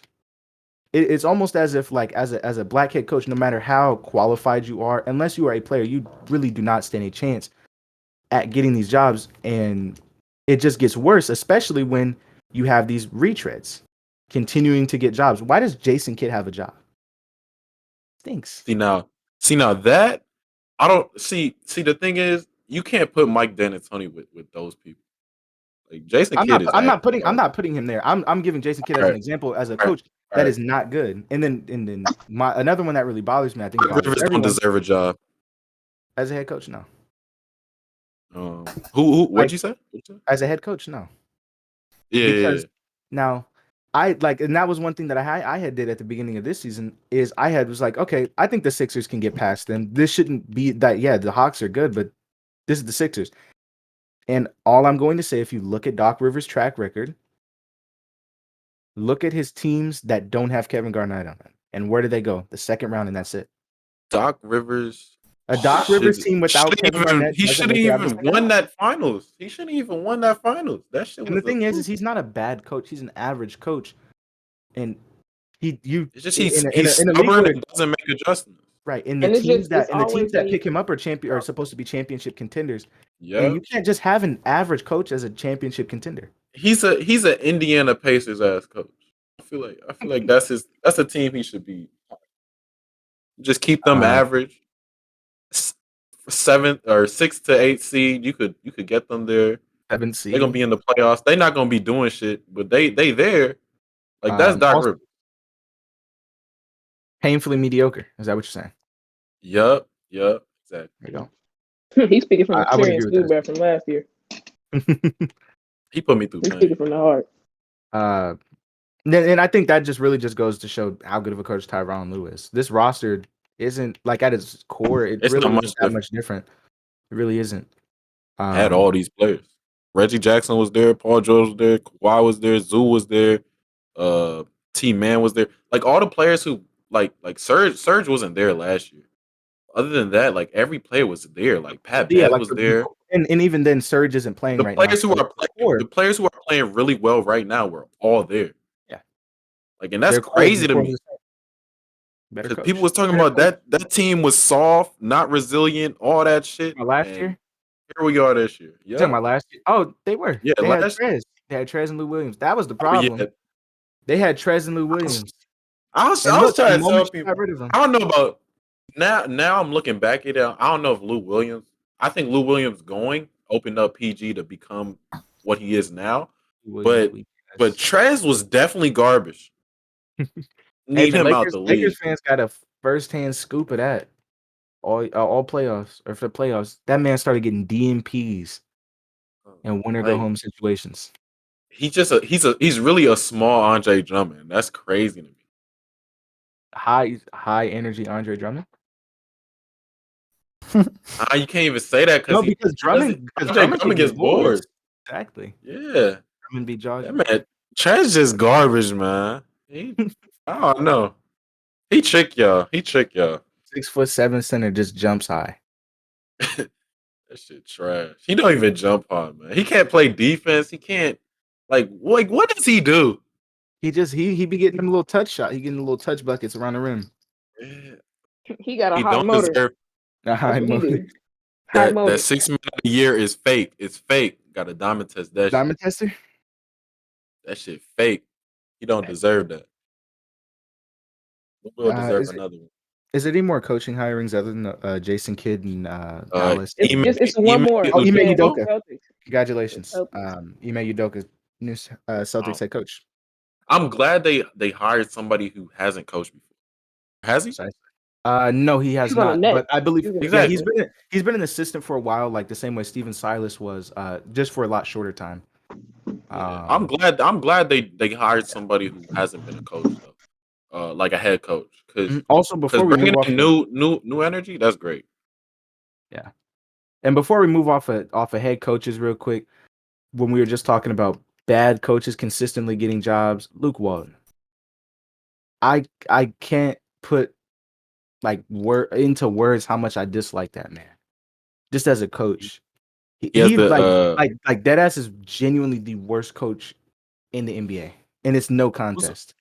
Who's like the owner for the Kings? Vivek. I don't know how you say his last name. Yeah, he definitely got blackmail on them. Like he got. I already said, bro. I'm telling you, bro. I just need somebody to get him in one of them Ubers, and then they tie that nigga up and put him on a boat, send him to China or something. But the thing is, Luke Walton is a mastermind. He got like Vivek's kids. Like he got them with bombs in their chest and shit. Like he ready. He ready. Really, I feel like the only reason why Luke Walton has a job is literally just because his dad is Bill Walton. And because there's literally nobody that dislikes Bill Walton. You know what I mean? It's like he just has a job just off of that. Because he's not good at what he does. He sucks. Got the fastest player in the league running that slow-ass offense. I'm about to get mad if I start talking about that. Why does everybody like him? He's just a cool ass. One, because he's just a good player, and he's just a cool ass dude. Who? Bill Walton. Bill Walton. Oh yeah. Don't he be commentating college basketball? Pac-12 games, yeah. Yeah, he cool. He cool. He got A1. He got A1 commentary. I swear to you, that man be doing shrooms and hopping on the commentary, just having fun. Yeah. I wish they would replace Marv Albert, Mark Jackson, and actually just replace Mark Jackson, Jeff Van Gundy with Bill Walton. Yeah, I feel like if really like the dream 4 commentators just to have would be like Ian Eagle, Mike Breen, Kevin Harlan. Kevin Harlan, yeah, and then Bill Walton. That should be. That's probably excellent like my because favorite 4 currently that's in. You got to throw my the rest game. of these dudes trash. Elite. Oh, Richard Jefferson, nice too. I Richard like Jefferson, yeah. Like, He like I think he's like what they wanted Mark Jackson to be, but them niggas are just boring. Richard Mark Jefferson Jackson, is cool. you're bound for like a tangent halfway through the game. Mark Jackson, Just Jeff Van Gundy just gonna nonsense. talk about some bullshit, And it'd be so frustrating too, because it's big time games, big time moments. Paul George yesterday had 40 damn points. He's over there talking about nonsense. He talking about some sissification. What the hell does that mean? And my dad told me. My dad told me. What was you about to say? Nah. Go ahead. All right. My dad told me from a young age, Mark Jackson and Jeff Van Gundy are the worst commentating duo ever. And every time he hears them, he has to put the TV on mute. Because I used to ask him, why was he watching games on mute? Like I thought that shit was the weirdest thing ever. But now I've grown up and I've listened to them commentate game after game from that 2016 finals to now. I'm like, dog, why do they still have jobs? Like, why? Talking there, sitting up, talking about there needs to be a new rule. Like, there needs to be a new rule. Then Mark Jackson be entertaining that shit. He'd be like, what's your new rule? I'm telling you, bro. The Van Gundys are by far the worst thing to happen to basketball. That boy, Stan Van Gundy wasted a year of Zion's career already, right? That man had averaged 27 and 7, had that starting Eric Bledsoe and Lonzo out there and Steven Adams at the same time, right? And then Jeff Van Gundy, again, like, I want to hear the game chatter and stuff, right? Yeah. And I want to hear the crowd, but I can't because it's Jeff Van Gundy talking about nonsense. This rule pisses me off. This rule makes me upset. Exactly. It's like, okay, buddy, we didn't ask. We didn't ask. This is like, nigga, commentate the game in front of you. Like if I have to hear one more thing about like the open court foul rule or whatever, like that shit, like I'm really finna throw my foot through the TV. Like this shit is it's upsetting. It's ridiculous. And it's kind of like it's like, bro, it's like, dog, we get it. You don't like we get it. We get it. We heard you to like in game 1 and in game 3. It's game 5. Stop. Like, damn. And then they always gotta say some shit about a foul. Like they spent 10 minutes talking about one foul. Like, oh, that should have been a foul. That's not even a flagrant. That's flagrant. Or like some shit, like some stupid shit. Or Mark Jackson talking about somebody's wife. Like he always talking about somebody's wife. Like, leave it alone, bruh. Always talking about leave it alone. That nigga got one banger off of himself. He can't let it go. He be annoying too. He be trying to recreate calls that he did before. Like, stop. Mom, there goes that man. That's exactly. That shit's like, bro. Come on, bro. Every time Terrence Mann make a single shot, mama, there goes that man. Or man, he's special. Or some stupid shit like that. Like, calm down. Let Mike Breen talk the whole game. Exactly. The funniest shit is when like have we even had a Kevin Harlan game this whole postseason? No, I don't think so. That is ridiculous. I can't think of one where he's came. Him and not Lamarcus Aldridge, David Aldridge, or the 2K guys, bro. The people that was on 2K. Yeah, Kevin Harlan and oh yeah. Nothing wrong one in the playoffs. Like I'm. What was I gonna say?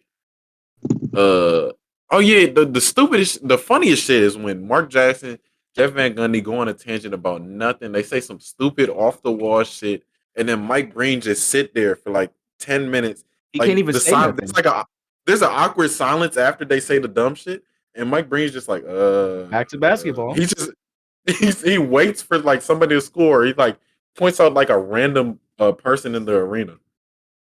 There's nothing else he could do. Like that shit is hilarious. Yeah, them boys. Mike Breen deserves better. Get Iron Eagle out there, bro.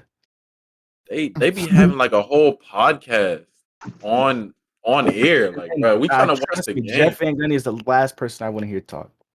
Exactly. Like, wasn't you getting dragged across the floor by Alonzo Mourning? Like, why do you still have a job in the NBA? That shit is upsetting. I need that shit to stop. No, is that it? I hold on. Let me scroll through this real quick, but I think we covered everything. Yup. Yeah. I guess you go ahead and close us out then. Did we talk about Chauncey Billups? Talk about that. Is he official? He is their official head coach. Yes. Yeah. Oh. That's another one. Shout out Chauncey Billups. I'm not shouting that man out. Do not shout out. We do not endorse Chauncey Billups on this podcast. He is not that guy. I'm just upset that Paul I used George to like Chauncey Billups. Chauncey, I'm disappointed in you. I'm disappointed. Like they every time I turn on a broadcast, it's Rachel Nichols crediting Chauncey Billups with Paul George turning into a great playmaker, and I hear it every time. That's disgusting and it's nonsense. It's just a damn lie. That's like a lying unprovoked. It's not really because like Chauncey Billups is kind of the reason why, but like it's mainly because Ty Lue put him in that role, and Chauncey Billups basically just give him tips. I was gonna say Sam Cassell as an assistant has done more to help. Yeah, Sam Cassell. Shout out Sam Cassell. I hope even if he doesn't get the job, I hope he gets a look. They give him a look for the opening in New Orleans. Oh, New Orleans. Yeah, either one really. I think New Orleans is probably better for him though. Magic thinking about hiring Penny. They think about hiring Penny. Really? From Memphis? Yeah. I would prefer him to be at Memphis because I really think they got something like real brewing there. But I don't blame him if he takes the job. But it seems like he wanted to build a program when he took the job there. So I don't know. But I feel like he also wants to move up. Like he can move up right now without having. He can move up, I think, at any time. But that would be cool for him to be the head coach of the Magic. Like that should be excellent. As long as they don't fire him within 2 years because he's not producing because the Magic team is garbage. Like, as long as they don't do that shit, they want him to win with the RJ Hampton, Gary Harris backcourt. Man, they gotta let Penny coach though. I would love. Hey, Wendell Carter isn't averaging 20 rebounds. We gotta fire you, bro. Get him out of there. Like come on.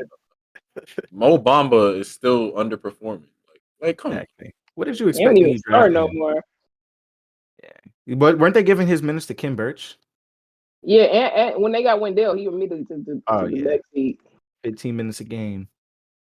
That shit is That's sad. a sad lifestyle. They a wasteland, bro. They can have that 8th pick. I don't even care. Then they got like 5 point guards. They got a Cole. They do have RJ Hampton. They got Gary Harris. They got. Shut up. Let's grow up. Stop it. You too damn old, man. You too damn old. You're better than this. Just predicting. Just predicting that. But they really got like 5 point or 5 guards who all are ball dominant. Like they got Terrence Ross too. I expect Terrence Ross to be somewhere else. I think think the Terrence Ross is a little different though. I think he'll be gone because he can contribute. And then they're gonna sign Reggie Jackson to a max deal next year. Like, what's the point?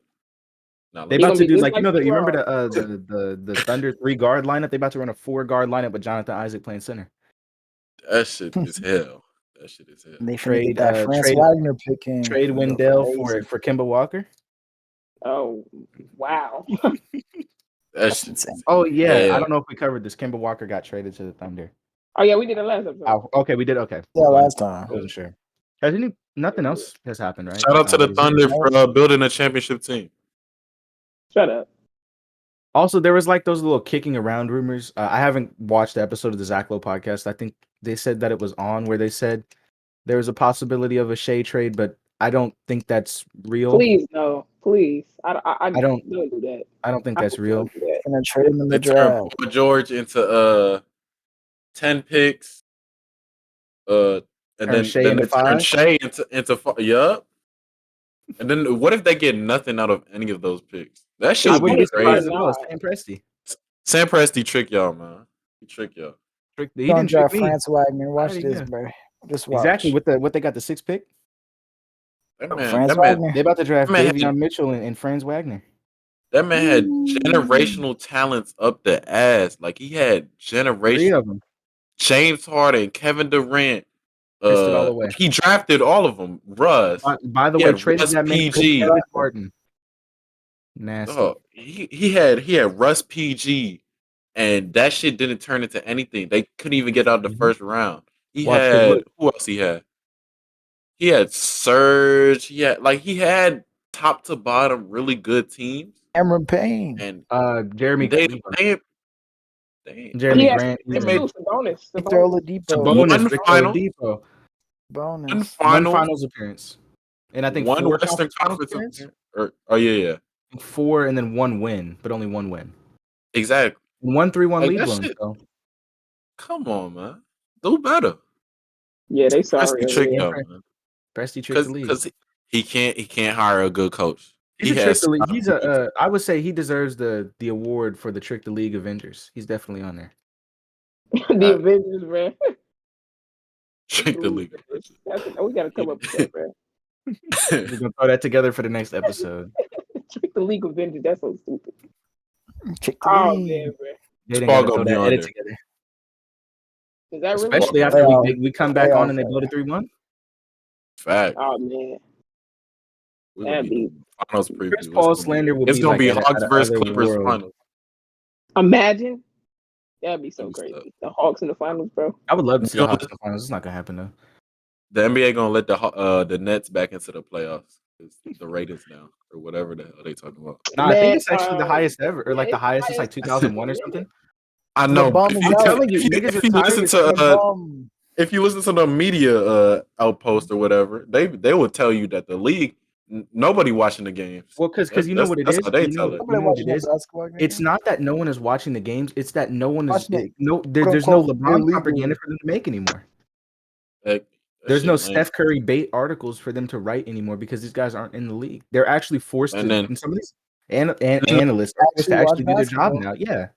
And then the players that are here right now are usually the ones getting slandered for how they play in the postseason, and they usually get slandered by these media outlets, and the outlets just let them.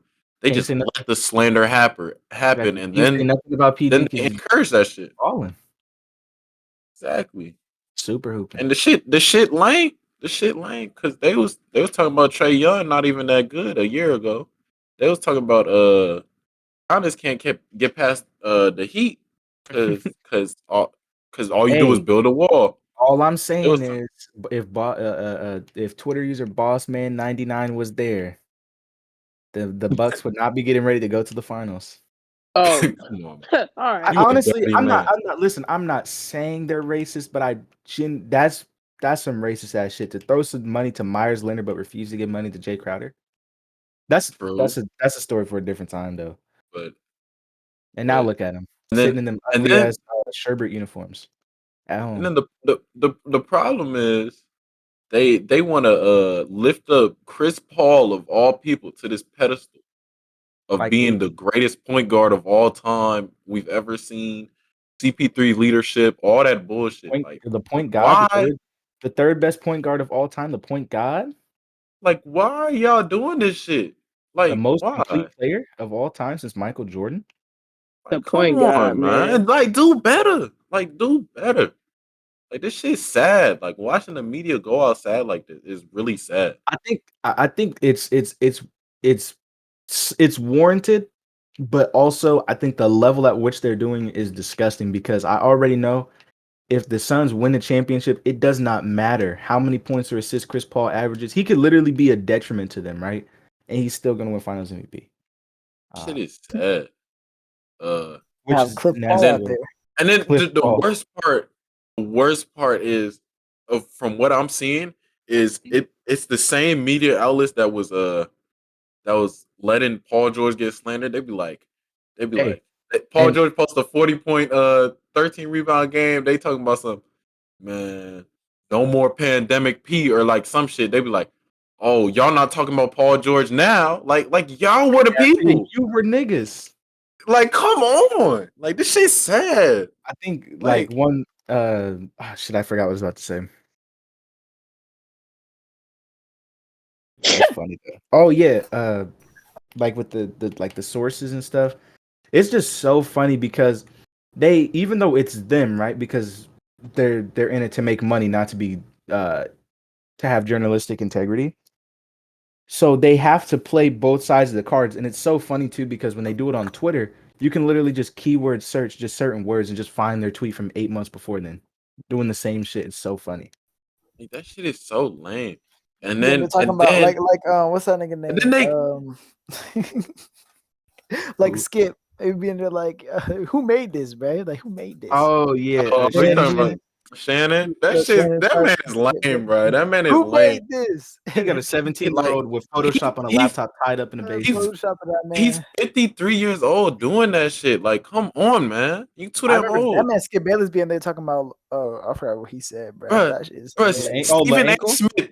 Stephen A. Smith. He said, ankle. Wait, Stephen did he come A. up with Smith the damn shame? on TV. He might have. Oh my goodness, that man Stephen A. Smith. Shameless. Stephen A. Smith got on TV and said the Clippers should let Kawhi walk go. because Paul George is a superstar. Like, what type of shit is that? Let a superstar walk because our other guy is a superstar. Makes sense. Like when they got PG and Kawhi together, they were both top 10 players in the league. Like at that Real time. shit you just said. Trade our superstar. So, trade the player we expected to be here, both of them, the players we expected to have, trade them both because they played like how they're supposed to play. Hey man, Reggie Jackson's shit playing at is the so all-star stupid. level. We don't Let's need get rid of Trade Kawhi. Kawhi, sign Reggie Jackson to a max deal. Like, what type of shit is that? Like, this shit is like the media really is garbage. Like, they are actually garbage. And then that's what I was gonna say. I remember it was about Chris Paul. Remember in the last series against the Nuggets, I had came on here. I think it was episode 3, and I was like, I love Chris Paul, but he's out there front running, right? And look, he's doing it again. He is doing it again, and he knows what he's doing. He's smart, right? And he knows the media. The media is going to twerk for that man. they eat that shit up. Exactly, and they're about to do it because that's just he was talking about how it goes. Dog, he really got on an interview after the Nuggets series and was talking about I've been an underdog my whole life. That shit is hilarious. You were he was a top 3 pick in 2005. You were he was a McDonald's All-American. Exactly. You were literally that dude coming out of Wake Forest. But what are you talking about? He was that dude since high school, and he talking about exactly. I'm an underdog. JV 2 years. What type of shit is that, man?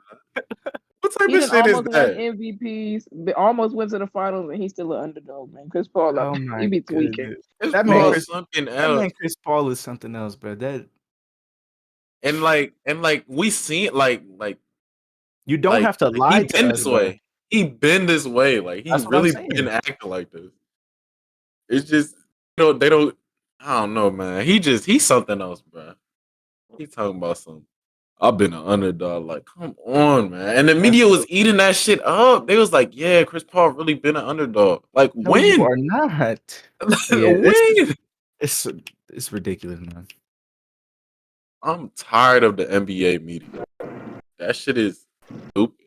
And then when Paul George came out, yesterday, and said he was like the most criticized basketball player, and then I don't know what the general consensus of that was, but like just thinking about it, like he really is, like, that shit is unfair. Like, every time he plays well, that shit isn't mentioned by the media until now. But then, I think if you're just talking about like without relative, I think he might be. Like, when you're talking about because obviously if you're just talking about the most people who have detractors, it's somebody like LeBron or something, right? But if you're talking about where it's like it's very loud when he underperforms and then or just normal, like quiet or just as if nothing happened or he just had a normal 22-point game, I think it probably is Paul George. Because like we just saw last night, it's like masterclass. And He deserves something a little bit better than just Paul George is 42. Trae Young. Great game, Paul George. You played well. On to the next person, bro. Congratulations. Every tweet, Anyways, that shit is lame. yeah. Media is lame. They It don't want to does- promote their young players unless their name is Luka Doncic. Because even Trae Young don't be getting love like that until just now. It really does suck too, because the only love that like I've really seen him get is just from like I know y'all was trolling last week, but like it'll be like people really just trying to push is like, is he better than Luka Doncic? That's and it's like Luke can't win. Luke can't win. Question.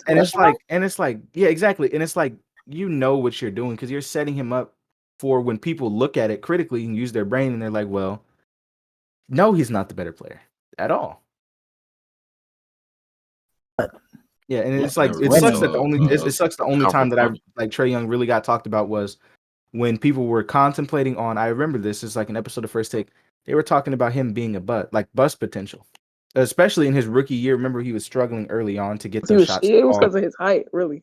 Right, he was struggling to get those shots to fall, and obviously it was after the All-Star break he picked it up and he looked really good. But before then, it was like, is he a bust already? It's like, damn, you're not gonna let him breathe. He's played 30 games. I think that's another like piece of like media in general of almost like wanting, because we're so almost like spoiled from seeing these guys just kind of come out and be ready, like the Ja Morants, the Zions, those type of guys, right? Is like I think some of us have become like a little spoiled in like the idea that like show instant results. You know what I mean? Same thing with RJ. Yeah. When he came out. All rookies RJ Barrett a bust for having just a normal rookie year. They was trying to tell us Ant-Man was garbage because he came out and wasn't shooting well. Right, he started off slow for 13 games and look at how he finished. What did he average? Over 20 for the second half of the season. Yep. He said Melo know that rookie of the year fake. Need to give that shit back. And the media did this with Donovan Mitchell too. Like for somebody who the Jazz were the first seed. And you heard about it, but like for Donovan Mitchell was the reason they were the first seed. Like he was the reason, and the whole Rudy Gobert best player on the team thing is genuinely the most frustrating thing I've ever heard. That's why I don't think you understand. I've loved this Clippers run because it's exposed a lot of people. This whole like playoffs has exposed a lot of people because we was not like Rudy Gobert is a fraud. Like we was not having these talks before, and this playoffs has showed a lot. I think who else? People already had him on fraud tendencies. Realized that he had fraud tendencies in those two back-to-back years against Houston. They did, but I'm just saying, man. But I think more people let that slide because it was like, okay, well, like most normal people get turned to butter when they're playing against James Harden. Sure, exactly. And then it turns around and it's like, well, this time it was Reggie Jackson. And Terrence Mann was dunking on the blunt and also I know we talked about this last week. It was like obviously has a lot to do with certain people giving up and self-admittedly giving up, but also coaching game plans and stuff. But and then just I guess like to close it off is like it was like that weird thing where it was like a small group of people attempting to push the blame onto Donovan Mitchell as if he wasn't the reason why that series wasn't over in like 5 games.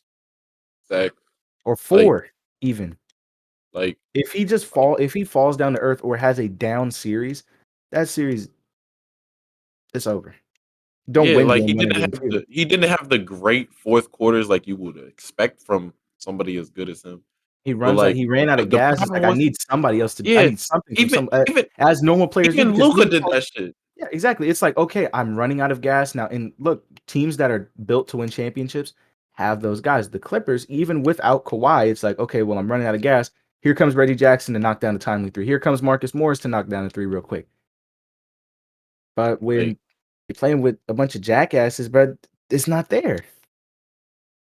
When you got dudes that score 20 points in the first quarter and finish with 22 points. Come on. All right, let's. I think we should close the episode. I'm about to get mad again over that series. Yeah. Hey, bro. Y'all, we got The media trick y'all. There's a lot of people who trick y'all. Everybody trick y'all. Hey, shout out to France Wagner, nigga. It's gonna be shout out France Wagner. You know what I'm saying? Top 10 pick in a lot of in the NBA draft. Oh, who the hell is Fred? Like, bro, he sound like a damn creative player. A bucket. Who get put in my career. Jordan Poole's home. When I simulate through 3 seasons of my career, he starts showing up. Who the hell is Franz Wagner? Hold on, shout out to my man Jordan Poole. That's my guy. All right.